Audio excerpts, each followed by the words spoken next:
అందరికీ నమస్తే. Welcome to TR TV. నేను మీ తిరుపతి. ఈరోజు హైదరాబాద్లో ఒక అగ్ని ప్రమాదం జరిగింది. ఆ అగ్ని ప్రమాదం ఎక్కడో కాదు, మళ్ళా గవర్నమెంట్ ఆఫీస్లో జరిగింది. ఆ గవర్నమెంట్ ఆఫీస్ కూడా అత్యంత కీలకమైనటువంటి ఆఫీసు. ఆ ఆఫీస్లో కీలకమైనటువంటి ప్రూఫ్స్ కాలిపోయినాయి అనేది కూడా కొంత సోషల్ మీడియాలో వినబడుతున్నటువంటి వార్త. అనేకమైనటువంటి అనుమానాలు కూడా వస్తున్నాయి. మరి ఆఫీస్లో నిజంగానే అగ్ని ప్రమాదం జరిగిందా, లేకపోతే ఎవరైనా కాలబెట్టిర్రా, అసలు జరిగినటువంటి కార్యక్రమాలు ఏందనేది అన్నీ కూడా క్వశ్చన్ మార్క్ లెక్కనే కనబడుతున్నాయి. కానీ కొంతమంది అధికారులు మాత్రం లేదు షార్ట్ సర్క్యూట్ ద్వారా కాలిపోయి ఉండొచ్చు అని చెప్పి వాళ్ళు చెప్తున్నటువంటి వ్యవహారం. ఇంకా పూర్తి స్థాయిలో ఆరిపోయిన తర్వాతే చెప్పగలము అని చెప్పి అధికారులు చెప్తున్నటువంటి మాట. ఇంకోటి ఏంటంటే, ఎక్కడైతే కీలకమైనటువంటి ఫైల్స్ ఉన్నాయో, కీలకమైనటువంటి ఎవిడెన్స్ ఉన్నాయో అక్కడనే ఎక్కువ కాలింది అనేది అధికారులు చెప్తున్నటువంటి మాట. అసలు ఆ ఆఫీస్ ఏంది, ఈరోజు హైదరాబాద్లో జరిగినటువంటి ఘటన ఏందనేది కొంత డెప్త్గా మాట్లాడుకునేటటువంటి కార్యక్రమం చేద్దాం. ఫస్ట్ టైం మన ఛానల్ చూస్తున్నటువంటి వాళ్ళు దయచేసి సబ్స్క్రైబ్ చేయండి, షేర్ చేయండి, లైక్ చేయండి. మీ ఆస్తులు అడుగుతలేను, జస్ట్ మీరు లైక్ కొట్టేటటువంటి కార్యక్రమం చేయండి. రైట్గా టాపిక్లోకి పోతే, నాంపల్లిలో జరిగింది ఈ ఘటన. నాంపల్లిలో ఫారెన్సిక్ ల్యాబ్లో జరిగినటువంటి ఘటన. ఫారెన్సిక్ ల్యాబ్ అంటే మీ అందరికీ తెలిసే ఉంటుంది, కీలకమైనటువంటి ఆఫీసు, అన్ని ఆధారాలు ఉన్నటువంటి ఆఫీసు. ఆ ఆఫీస్ నుండి రిపోర్ట్ బయటికి వస్తేనే కేసు కొలికి వస్తుంది. అంత కీలకమైనటువంటి ఆఫీసు. అందరూ కూడా ఫారెన్సిక్ ల్యాబ్ పైనే ఆధారపడి ఉంటారు చాలామంది. ఇప్పుడు ఫర్ ఎగ్జాంపుల్ చెప్తా, ఒక కారు పోయి ఇంకో కారుని ఢీకొన్నది.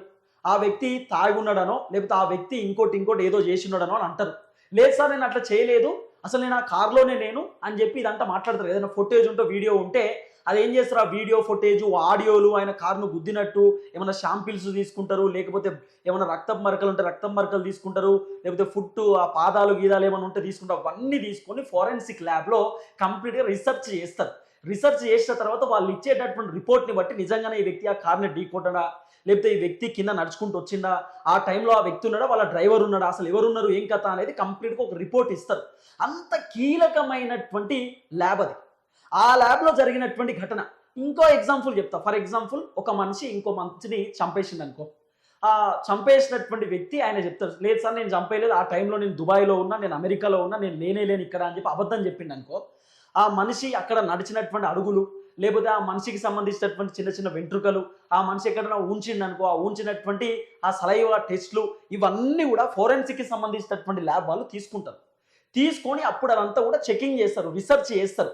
ఆ వ్యక్తి అక్కడ ఉన్నాడా లేదా, అసలు ఏం జరిగింది, ఏం కథ అని చెప్పి. మీరు సినిమాలలో కూడా చూసుకుంటారు కదా, ఫారెన్సిక్ వాళ్ళు వచ్చిర్రు, వాళ్ళంతా టెస్ట్ చేసి ఇప్పుడే ఫారెన్సిక్ వాళ్ళు వచ్చిర్రు సార్ అని చెప్పి చెప్తారు కదా. అలాంటి కీలకమైనటువంటి ఫారెన్సిక్ ల్యాబ్లో జరిగినటువంటి ఘటన ఇది. అయితే సెకండ్ ఫ్లోర్లో అగ్ని ప్రమాదం జరిగితే ఫస్ట్ ఫ్లోర్లో మంటలు వస్తున్నాయి. సెకండ్ ఫ్లోర్లో కాలిపోయిందట, ఫస్ట్ ఫ్లోర్లో మంటలు వస్తున్నాయి. మరి ఇది ఎక్కడ విచిత్రం అనేది అర్థం కాలేదు. ఇంకోటి ఏంటంటే, దీంట్లో పొద్దుగాల తెల్లవారుజామున 10 గంటలకే అయింది. ఇంకా ఎంప్లాయీస్ ఆఫీస్లోకి పోలే, ఇంకా ఎంప్లాయీస్ అడుగు పెట్టలే లోపలికి. ఎంప్లాయీస్ పోకంటే ముందే ఈ ఆఫీస్లో అగ్ని ప్రమాదం జరిగింది. ఒక అగ్ని ప్రమాదం జరుగుతుంటే ఆఫీస్ బాయ్ పోయి మంటలు ఆర్పేటటువంటి కార్యక్రమం చేస్తే, ప్రయత్నం చేస్తే మంటలు ఆరలేదట. ఎక్కువ మంటలు వచ్చేసరికి ఆయన కిందికి వచ్చేసిందట. ఇక మంటలు ఆరిపోయిన తర్వాతనే మేము చూడాలి, ఇప్పుడు ఏం చేయలేమని చెప్పి అధికారులు చెప్తున్నారు. దాదాపు 5 ఫైర్ ఇంజన్లు వచ్చి ఆ మంటలను ఆర్పేటటువంటి కార్యక్రమం చేసినారు. ఇప్పుడు ఆ ల్యాబ్లో అసలు ఏముంది, ఎవిడెన్స్ అంటే ఏంది, ఆధారాలు అంటే ఏంది, ఆధారాలు ఉన్నాయా, కాలిపోయినాయి అంటారు. ఏం ఆధారాలు ఉండొచ్చు అని చెప్పి మీ అందరికి డౌట్ రావచ్చు. 2 ఆధారాలు ఉన్నాయి. ఒకటి, ఓటుకు నోటు అనేటటువంటి కేసు రేవంత్ రెడ్డికి సంబంధించినటువంటి అంశంలో ఉంది. మీకు గుర్తుందా, 2015లో జరిగినటువంటి ఘటన, 15-16లో జరిగినటువంటి ఘటన. ఓటుకు నోటుకు సంబంధించినటువంటి వ్యవహారంలో మేము నోటిస్తాం, మీరు ఓటేయండి. ఆ కేసు, ఒక ఎమ్మెల్యేను కొనడానికి రేవంత్ రెడ్డికి టీడీపీ నుండి పైసలు వచ్చినాయి, చంద్రబాబు నాయుడు ఏదో పైసలు పంపించింది, ఏదో ఆడియోలు ఉన్నాయి, ఏదో ఫోటోలు ఉన్నాయి, వీడియోలు ఉన్నాయి అని చెప్పి రకరకాలుగా వినబడినటువంటి చర్చ. ఆ అన్ని ఎవిడెన్స్ ఫోరెన్సిక్ ల్యాబ్లో ఉన్నాయట. అంటే చంద్రబాబు నాయుడు రేవంత్ రెడ్డితో మాట్లాడినటువంటి ఆడియో, ఆ ఆడియో నిజమా కాదా, ఆ ఆడియోలో ఉన్నది చంద్రబాబు అయినా కాదా, రేవంత్ రెడ్డి అయినా కాదా అని చెప్పి అదంతా కూడా రీసెర్చ్ చేస్తారు. అదంతా కూడా టెస్ట్ చేస్తారు. టెస్ట్ చేసిన తర్వాత ఎస్ వీళ్ళిద్దరు నిజంగానే ఉన్నారు, ఇది కరెక్టే అని చెప్పి అప్పుడు ఫోరెన్సిక్ వాళ్ళు కోర్టుకు గనక ఎవిడెన్స్ సబ్మిట్ చేస్తే, రిపోర్ట్ సబ్మిట్ చేస్తే అప్పుడు కేసు మొత్తం పూర్తి అయిపోతుంది. ఆ పూర్తయ్యేటటువంటి దశకు ఆల్రెడీ కేసు వచ్చిందట. ఇప్పుడు ఆల్రెడీ ట్రయల్స్ నడుస్తున్నాయి. రేపో మాపో ఆ కేసు కూడా క్లోజ్ అయిపోతుంది. ఎవరు నిందితులు, ఏం కథ, నిజంగానే రేవంత్ రెడ్డి ఆ ఎమ్మెల్యేను కొననీకి వచ్చిండా, ఏం జరిగింది, ఏం కథ అనేది మొత్తం అంశం బయటికి వస్తుంది. అంతకంటే ముందే ఏదైతే ఓటుకు నోటుకు సంబంధించినటువంటి కేసు ఎవిడెన్స్, కీలకమైనటువంటి ఎవిడెన్స్ ఈ ఫోరెన్సిక్ ల్యాబ్లో ఉంది. ఈ ఫోరెన్సిక్ ల్యాబ్లో మరి ఓటుకు నోటు కేసు ఉండగానే ల్యాబ్లో ఎందుకు ఫైర్ యాక్సిడెంట్ జరిగింది? ఇప్పుడు ఫోరెన్సిక్ ల్యాబ్ అంటే చాలా కీలకమైనటువంటి ఆఫీస్ కదా. ఇది నిజ నిజాలు బయట పెట్టేటటువంటి ఆఫీసు. ఏది అబద్ధము, ఏది నిజము, ఎవరు నేరస్తులు, ఎవరు కాదు, అసలు ఏం జరిగింది, ఆ సంఘటనలో ఉన్నది ఎవరు, ఏం కథ అనేది ఈ ఫోరెన్సిక్ ల్యాబ్ నుండి రిపోర్ట్ బయటకు వస్తుంది. అప్పుడే కేసు తేలుతుంది. అలాంటి కేసెస్ కొన్ని ఉంటాయి, కీలకమైనటువంటి కేసులు. అలాంటి కేసెస్ తేలాలంటే ఫోరెన్సిక్ రిపోర్టే ఉంటుంది. ఇప్పుడు ఫర్ ఎగ్జాంపుల్ నేను ఎవరితోనన్నా ఫోన్ మాట్లాడింది అనుకో, అవతల నేను తిట్టింది అనుకో, రేపు పొద్దుగాల నేను తిట్టలేదు సార్ అని అన్నాను అనుకో, నా ఆడియోని ఫోరెన్సిక్ వాళ్ళు టెస్ట్ చేస్తారు. అసలు తిరుపతి కాదా మాట్లాడింది, లేదు తిరుపతి మాట్లాడింది, తిరుపతి ఆడియో ఇది, తిరుపతి ఆడియో ఈ ఆడియో మ్యాచ్ అవుతుంది కరెక్టే అని చెప్పి అప్పుడు రిపోర్ట్ ఇస్తే అప్పుడు నా పైన చర్యలు తీసుకుంటారు ఎవరైనా తిడితే. ఇట్లా ఫోరెన్సిక్ ల్యాబ్ వాళ్ళు రిపోర్ట్ ఇస్తారు. ఫోరెన్సిక్ ల్యాబ్ వాళ్ళు అప్పుడు రిపోర్ట్ పంపిస్తారు. అలాంటి కీలకమైనటువంటి ఓటుకు నోటుకు సంబంధించినటువంటి ఎవిడెన్స్ ఆ ల్యాబ్లో ఉందట. మరి ఇది కావాలనే జరిగిందా అనేది ఒక పెద్ద క్వశ్చన్ మార్క్. ఇది నేను చెప్తున్న మాట కాదు. BRS party working president KTR ఆయన ఒక అనుమానం వ్యక్తం చేసిండు. అది కూడా నేను మీకు చూపిస్తా. తర్వాత ఇంకో కీలకమైన అంశం ఏంటంటే ఫోన్ ట్యాపింగ్కి సంబంధించినటువంటి ఎవిడెన్స్ కూడా ఈ ల్యాబొరేటరీలోనే ఉన్నాయట. మరి ఫోన్ ట్యాపింగ్ ఎవిడెన్స్ ఒకటి, ఓటుకు నోటుకు సంబంధించినటువంటి ఎవిడెన్స్ ఒకటి, రెండు ఎవిడెన్స్ ఆధారాలు ప్రూఫ్స్ కాలిపోయినాయి అనేది కొంత వినబడుతున్నటువంటి చర్చ. ఎందుకంటే కీలకమైనటువంటి రిపోర్ట్స్ ఫైల్స్ ఏదైతున్నాయో ఆన్నే అగ్ని ప్రమాదం ఎక్కువ జరిగిందట. దీన్ని బట్టి చూస్తే ఫోన్ ట్యాపింగ్ ట్రాష్ కాలిపోయినాయి, తర్వాత ఓటుకు నోటుకు సంబంధించినటువంటి అంశంలో కూడా కాలిపోయినాయి ఏమో అనేది కొంత వినబడుతున్నటువంటి అనుమానాలు, కొంత వినబడుతున్నటువంటి చర్చ. ఇప్పుడు ఫోన్ ట్యాపింగ్ మొన్ననే ఇప్పుడు కొలీకి వస్తుంది. అలాంటి ఇప్పుడు ఛార్జ్ షీట్ రిలీజ్ చేయడానికి కూడా సిట్ అధికారులు రెడీగా ఉన్నారు అనేది కొంత వినబడిన చర్చ. కేటీఆర్ను ఇన్వెస్టిగేషన్ చేసిరు, కేసీఆర్ని ఇన్వెస్టిగేషన్ చేసిరు, హరీష్ రావును, సంతోష్ రావును అందరినీ విచారణ చేసిరు, పోలీసులను విచారణ చేసిరు. కొన్ని హార్డ్ డిస్కులు, కంప్యూటర్లు, పెన్ డ్రైవ్లు, తర్వాత ఆడియోలు, వీడియోలు అన్నీ కూడా ల్యాబ్లోనే ఉన్నాయట. ఆ ల్యాబ్లో చెకింగ్ జరుగుతున్నాయట, అంటే ఇన్వెస్టిగేషన్ జరుగుతుందట. ల్యాబ్లో వాళ్ళు రీసెర్చ్ చేస్తున్నారట. ల్యాబ్లో అసలు ఏం జరిగింది, ఇంకా నిజంగానే ఇవి జరిగినాయా లేదా అని చెప్పి ఆ ల్యాబ్లోనే ఉన్నాయట. మరి ఆ ల్యాబ్లో ఇంత కీలకమైనటువంటి ఎవిడెన్స్ ఉన్న ల్యాబ్లో ఫైర్ యాక్సిడెంట్ జరుగుతుందా? అంత కీలకమైనటువంటి ఎవిడెన్స్ ఉన్నటువంటి ల్యాబ్లో ఎంప్లాయీస్ పోకంటే ముందే ఆ ల్యాబ్లో ఫైర్ యాక్సిడెంట్ జరిగింది. ఎంప్లాయీస్ ఇంకా అడుగు కూడా పెట్టలే, ఎవరు లేరు. ఆఫీస్ బాయ్ పోయి అంటే మొత్తం కొంచెం ఆర్పుదామని అనుకుంటే ఆఫీస్ బాయ్తో కాక కిందికి వచ్చేసిందట. సెకండ్ ఫ్లోర్లో షార్ట్ సర్క్యూట్ అయితే ఫస్ట్ ఫ్లోర్లోకి వెళ్ళి పొగలు ఎక్కువ వస్తున్నాయి. సెకండ్ ఫ్లోర్లో కదా రావాల్సింది, అక్కడికి వెళ్ళి కిందికి వచ్చేసినాయి. అప్పుడే ఇట్లా రకరకాలుగా అనిపిస్తున్నటువంటి అనుమానాలు, అసలు ఏం జరిగింది అనేది. అంటే ఎవిడెన్స్ని క్రాక్ చేయడానికి, ఎవిడెన్స్ని తొలగించడానికి, ఎవిడెన్స్ని ఖతం చేయడానికి ఏమైనా కుట్ర చేసిర్రా? ఆ ఎవిడెన్స్ని కాలబెడితే కేసు ఉండదు, ఏం కాదు, మళ్ళీ ఇక కేసు కొంత నడుస్తూ ఉంటుంది, ఇప్పుడే అంత కొలిక్కి రాదనేటటువంటి ఆలోచన, ఏమైనా మళ్ళీ కొత్తగా ఇన్వెస్టిగేషన్ చేస్తారనేటటువంటి ఆలోచన, లేకపోతే ఇక ఫోన్ ట్యాపింగ్ ఆధారాలు మొత్తం పోతే ఆధారాలన్నీ స్మాష్ అయిపోయినాయి, మళ్ళీ ఇన్వెస్టిగేషన్ చేయాలనేటటువంటి ఆలోచన. అసలు ఏంది, ఎందుకు అగ్ని ప్రమాదం జరిగింది అనేది కొంత క్వశ్చన్ మార్క్ లెక్కనే కనబడుతున్నది. మరి నిజంగానే షార్ట్ సర్క్యూట్ అయితే మరి అంత కీలకమైనటువంటి ఆఫీసు, చాలా కీలకం, నాంపల్లి పోలీస్ స్టేషన్ పక్కనే, కూతవేటు దూరంలో కూడా కాదు, పక్కనే ఉంటుంది అట ఆఫీసు నాంపల్లిలో. మరి అంత కీలకమైనటువంటి ఆఫీసు, మరీ ఓల్డ్ బిల్డింగ్, ఆ తాతల కాంచెలు కట్టినటువంటి బిల్డింగ్ అంటే కాదు, మంచిదే బిల్డింగ్. మరి ఎంత జాగ్రత్తలు తీసుకుంటారు అంత కీలకమైనటువంటి ఆఫీస్లో? చిన్న ప్రూఫ్ పోయినా కూడా వేరే వాళ్ళ జీవితాలు కూడా ఆగమైపోతుంది. అంత కీలకమైనటువంటి ప్రూఫ్స్ ల్యాబొరేటరీ నుండి రావాలి, ఫోరెన్సిక్ నుండి. మరి ఎంత జాగ్రత్తలు తీసుకోవాలి, ఎంత అద్భుతంగా జాగ్రత్తలు తీసుకోవాలి.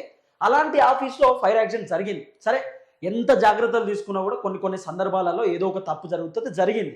కానీ అసలు ఉన్నాయా లేవా, ఫోన్ ట్యాపింగ్ సంబంధించిన ఎవిడెన్స్ ఉన్నాయా పోయినాయా, ఓటుకు నోటుకు సంబంధించినటువంటి ఆధారాలు ఉన్నాయా పోయినాయా, అసలు ఏం జరిగింది అనేది ఒక పెద్ద క్వశ్చన్ మార్క్. అయితే ఈరోజు జరిగినటువంటి ఫైర్ యాక్సిడెంట్ ఇది, మొత్తం కూడా పొగలు వస్తున్నటువంటి ఆ సిచ్యువేషన్ కూడా మనం పూర్తి స్థాయిలో చూస్తూ ఉన్నాం. సో ఇది తర్వాత కేటీఆర్ ఒక ట్వీట్ పెట్టిండు. కేటీఆర్ పెట్టినటువంటి ట్వీట్ కూడా మీరు చాలా క్లియర్గా మన స్క్రీన్ మీద చూడొచ్చు. కేటీఆర్ ఏం పెట్టిండంటే, ఇగో కేటీఆర్ పెట్టినటువంటి tweet, I am guessing the voice recordings of the famous vote of note case and trying to cover up the lack of evidence in cooked by cooked up political cases like phone tapping అట.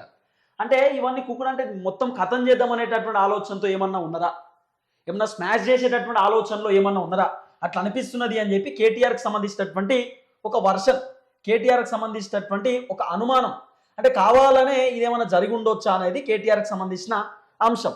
తర్వాత ఇగో క్రిషాంక్ పెట్టినటువంటి ఆ post చూడొచ్చు. Doctor Krishank అని చెప్పి BRS పార్టీకి సంబంధించినటువంటి కీలకమైన లీడర్ ఆయన పెట్టిండు, entire forensic lab burning, what evidence are you arising hash Revanth Reddy అని చెప్పి పెట్టిండు. రేవంత్ రెడ్డిని క్వశ్చన్ చేస్తున్నాడు ఎవరు, క్రిషాంక్. రేవంత్ రెడ్డిని క్వశ్చన్ చేసినటువంటి రేవంత్ రెడ్డిని క్రిషాంక్ క్వశ్చన్ చేసినటువంటి ఆ ట్వీట్ ని రీట్వీట్ చేస్తూ కేటీఆర్ పెట్టిండు. I'm guessing the voice recordings of the famous vote for note case and trying to cover up for lakh of evidence in cooked political cases like phone tapping అని చెప్పి. Phone tapping లో ఏ ఫస్స లేనట్టు phone tapping చేసి తర్వాత ఇప్పుడు ఏదైతే ఓటుకు నోటుకు సంబంధించినటువంటి కేసు ఉందో దాన్ని తొలగించడానికి ఏమన్నా చేస్తున్నా ప్లాన్ అనేది కేటీఆర్ అనుమానం వ్యక్తం చేస్తున్నాడు. బీఆర్ఎస్ పార్టీ లీడర్లు కూడా కొంత అనుమానం వ్యక్తం చేసేటటువంటి కార్యక్రమం చేస్తున్నారు. అసలు ఏం జరిగింది, ఎందుకు ప్రమాదం జరిగింది అనేది ఒక పెద్ద క్వశ్చన్ మార్క్. తర్వాత కొంతమంది గవర్నమెంట్ అధికారులు బయటకు వచ్చి మాట్లాడుతుంటే వాళ్ళని అడ్డుకుంటున్నారు, మాట్లాడొద్దు, వద్దు ఇప్పుడు ఏం డిస్కస్ చేయొద్దు, సైలెన్స్ ఉండండి అని చెప్పి గవర్నమెంట్ అధికారులను కూడా మాట్లాడించేటటువంటి కార్యక్రమం చేస్తలేరు. ఒక మేడం మాట్లాడింది, ఆమె ఏం మాట్లాడింది ఒకసారి చూడండి.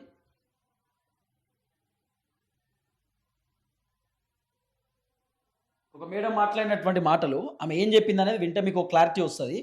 ఆమె కూడా చెప్పింది, సో ఆఫీసులో పరిధిలోని స్టేట్ ఎఫెక్షన్ బిల్డింగ్ లో సుమారు 10-10:30 ప్రాంతంలో చిన్న స్మోక్ ఎర్లీగా వచ్చినటువంటి ఆయన అందరికి ఇన్ఫర్మేషన్ ఇవ్వగా local police and fire engines అన్ని కూడా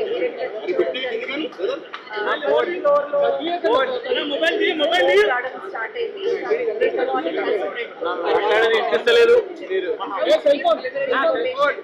అండ్ సపోర్ట్లీ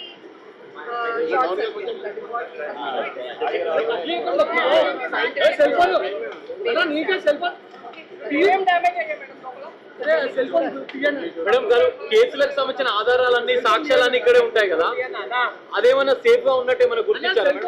మొత్తం అంతా తగ్గిన తర్వాత కానీ కాన్సీ అంటే ఇంకా మంటలు ఉన్నాయా మేడం? అదుపులోకి మంటలు లేవు.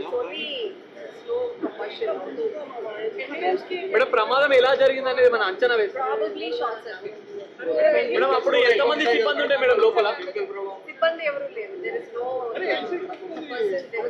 ఒక్క ఆఫీస్ పై చూసినట్లనే కొంచెం ఆయన ఇనిషియల్ గానే ఫైర్ ఎక్స్టింగ్విషర్ యూజ్ చేసి అది తగ్గించడానికి ట్రై చేశాడు, కానీ ఆయనకు కూడా కొంచెం గ్లో అయినాయి హాస్పిటల్. ఇంకా అప్పటికి ఆఫీస్ ఓపెన్ అవ్వలేదు కాబట్టి హార్డ్లీ 3-4 పీపుల్ మనందరూ ఇమీడియట్ గా బయటికి ఇవాక్యుయేట్ అయ్యారు. మేడం ఈ కార్యాలయం అంతా ఎవరి ఆధీనంలో పనిచేస్తుంది? Police department. అంతే, ఈ కార్యాలయం అంతా కూడా పోలీస్ డిపార్ట్మెంట్ అండర్లోనే ఉంటుంది. మరి అంతమంది పోలీసులు ఏం చేస్తున్నట్టు, చిన్నగా మంటలు వచ్చినప్పుడు ఏదన్నా అనుమానం వచ్చినప్పుడు టక్కుని వెళ్ళాలి, ఆర్పాలి. ఆఫీస్ బాయ్ ఆర్పే ప్రయత్నం చేస్తే ఆఫీస్ బాయ్కు గాయాలైన అంటే హాస్పిటల్లో ఉన్నాడట. అసలు ఎట్లా జరుగుతుంది అట్లా?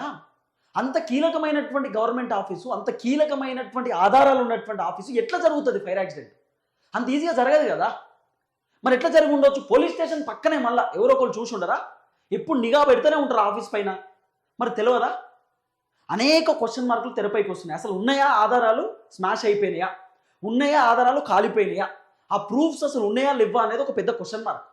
చూడాలి, ఇంకా పూర్తి స్థాయిలో ఇంకా చూడలేదట, చూసిన తర్వాత మేము చెప్పగలుగుతామని చెప్తున్నారు. ఇంకా ఆఫీస్ ఓపెన్ కాలేదట.